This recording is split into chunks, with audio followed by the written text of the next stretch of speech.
awal proklamasi dan terbentuknya Pancasila dan Undang-Undang. Sejarah proklamasi kemerdekaan Republik Indonesia bisa dikatakan cukup panjang, namun pada intinya sejarah proklamasi kemerdekaan Republik Indonesia terbagi menjadi 3 bagian penting.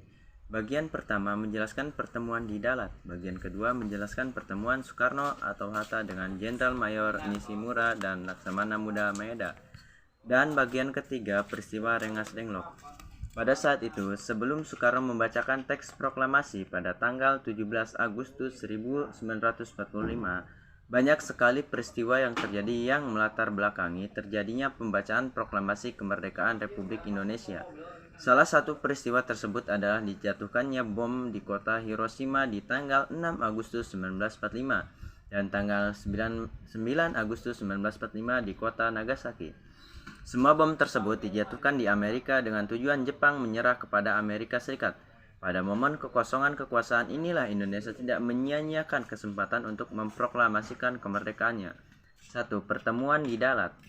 Setelah Jepang semakin terpojok karena 2 kota terbesarnya sudah dibom oleh Amerika Serikat dan pada tanggal 14 Agustus 1945, Jepang menyerah kepada sekutu. 2 hari sebelum Jepang menyerah kepada sekutu atau tepatnya pada tanggal 12 Agustus 1945, 3 tokoh nasional yang terdiri dari Dr. Rajiman Weddiodiningrat, Insinyur Soekarno, dan Dr. Andes Muhammad Hatta memenuhi undangan dari Jenderal Terauchi di Dalat, Vietnam Selatan. Jenderal Terauchi merupakan panglima tentara besar tentara Jepang di Asia Tenggara. Pada pertemuan yang terjadi di Dalat antara 3 tokoh nasional dan Jenderal Terauchi, ada beberapa hal yang disampaikan oleh Jenderal Terauchi. Adapun beberapa hal yang disampaikan sebagai berikut. Pemerintah Jepang memutuskan untuk memberikan kemerdekaan bagi bangsa Indonesia. Untuk melaksanakan kemerdekaan, maka dibentuk Panitia Persatuan Kemerdekaan Indonesia atau yang dikenal dengan PPKI. Pelaksanaan kemerdekaan secepat mungkin akan dilaksanakan setelah semua persiapan selesai dilakukan dan secara berangsur-angsur dari Pulau Jawa kemudian disusul pulau-pulau lainnya. Wilayah Indonesia akan meliputi seluruh bekas wilayah Hindia Belanda. Pertemuan yang terjadi di Dalat seharusnya menjadi sebuah momentum atau kesempatan Indonesia untuk mereka. Namun, pada pertemuan yang terjadi di Dalat itu terjadi perbedaan pendapat antara tokoh golongan tua dan golongan muda, hingga pada akhirnya perdebatan yang terjadi mendapatkan titik temu. Pertemuan Soekarno dan Hatta dengan Jenderal Mayor Nishimura dan Laksamana Muda Maeda, Soekarno dan Muhammad Hatta kembali ke Jakarta setelah semua urusan di Dalat selesai.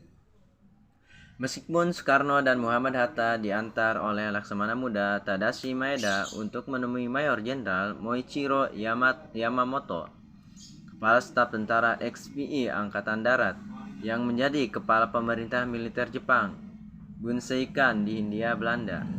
Sebagai salah satu sosok tokoh kemerdekaan, Muhammad Hatta telah banyak membuat karya bagi bangsa Indonesia yang dirangkum dalam buku karya lengkap Bung Hatta, buku Kemerdekaan dan Demokrasi.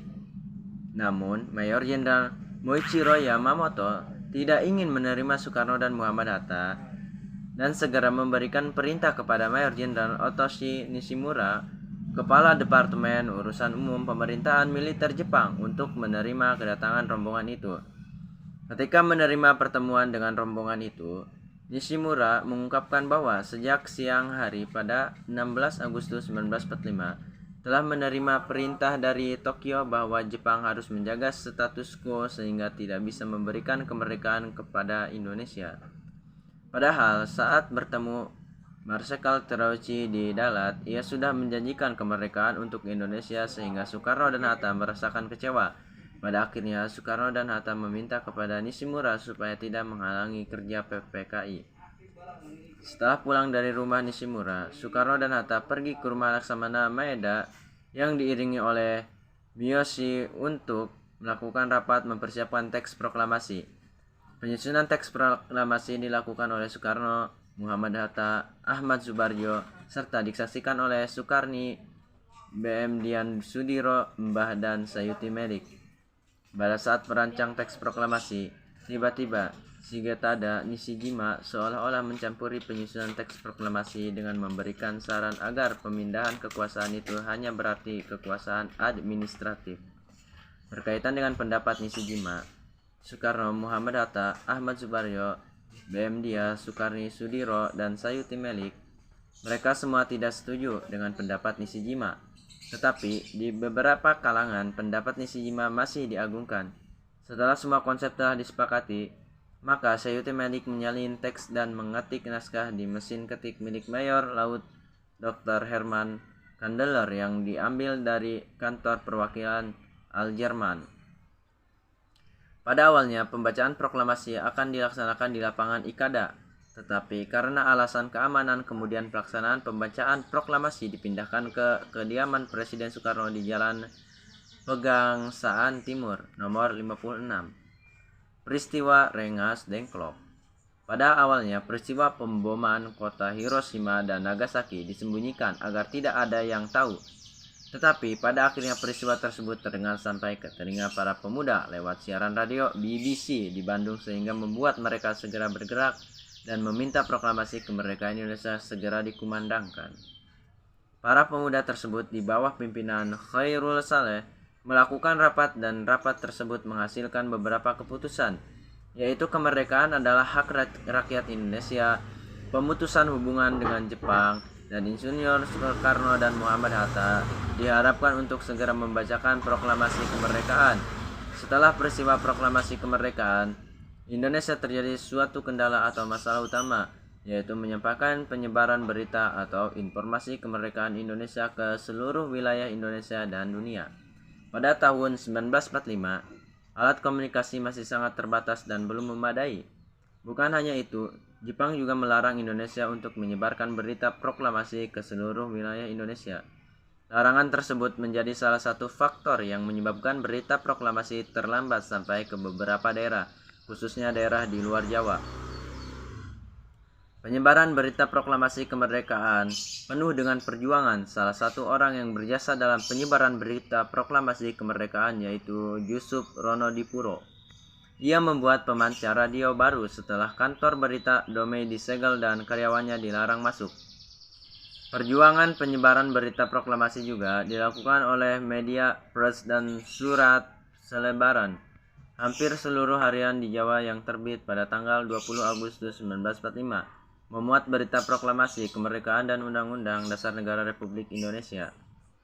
Dalam sidang kedua BPU PKI, Soekarno dalam pidatonya yang bertajuk Lahirnya Pancasila berkesempatan menyampaikan gagasannya mengenai konsep awal Pancasila yang menjadi dasar negara Indonesia tepatnya pada 1 Juni 1945. Pidato ini pada awalnya disampaikan oleh Soekarno secara aklamasi tanpa judul dan baru mendapat sebutan Lahirnya Pancasila oleh mantan Ketua BPU PKI Dr. Rajiman Weddio Diningrat dalam kata pengantar buku yang berisi pidato yang kemudian dibukukan oleh BPU PKI. Dalam pidatonya, Soekarno menyampaikan ide serta gagasan terkait dasar negara Indonesia merdeka yang dinamai Pancasila. Panca artinya 5, sedangkan sila artinya prinsip atau asas. Pada saat itu, Bung Karno menyebutkan 5 dasar untuk negara Indonesia, yakni sila pertama, kebangsaan, sila kedua, internasionalisme atau prikemanusiaan, sila ketiga, demokrasi, sila keempat, keadilan sosial, dan sila kelima, ketuhanan yang Maha Esa.